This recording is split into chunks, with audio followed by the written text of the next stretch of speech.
natin sinasabi. Learn how to number your days. Alam mo ang ginawa ko? To number my days. I have 2 jars at home. May pera dyan yung barya. Ang average kasi ng lifespan ng isang tao is around how old? 80. 80. So I put 80 coins there. 80. Pero right now, I'm 59. So I transferred 59 coins already. So every year, nagta-transfer ako. 21 na lang natira. Exactly. So that shows, di ba? That shows ganun kaikli na lang yung buhay natin. Exactly. And then, pag ganun ka kasi mag-isip, magbabago ang perspective. Exactly. I agree. That's the way to go. Life is very short. 80 is, for most people, is already long life. Maraming yung kasama ko namatay na. Even in their 60s, namamatay na. So, we've been attending funerals left and right. Some of them are younger than me. Some of them slightly older than me. Some of them are at my age. So, I'm moving towards the end already. So, this is for me the sunset years. Kumbaga sa araw, may sunrise, may midday, and then you have sunset. We are in the sunset years. So we're in the, hindi na golden, sunset years, you're between 70 to 90. So you're preparing yourself to meet your God, to meet your Creator one day. Hopefully there's something you can submit and you can report to your Creator when you meet Him one day.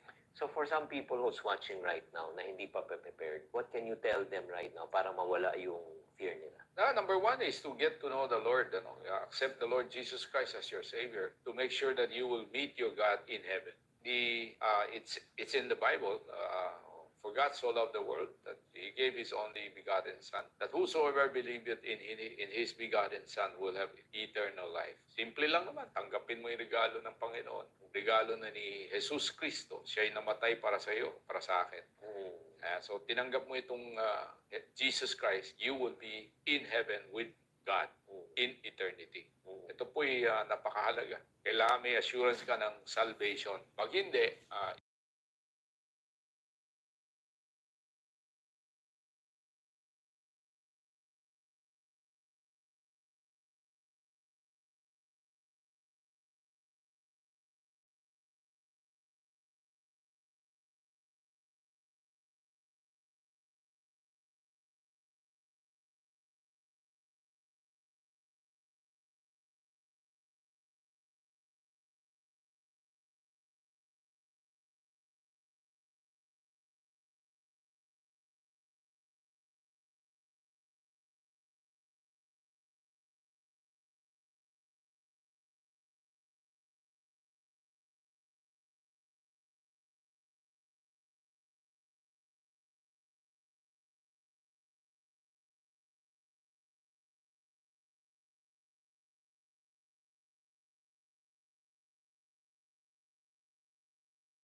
Hi, Tesha. Shout out. Jesus Christ. Salamat sa pagdalaw. Jesus, I accept you as my personal Savior. To be with God.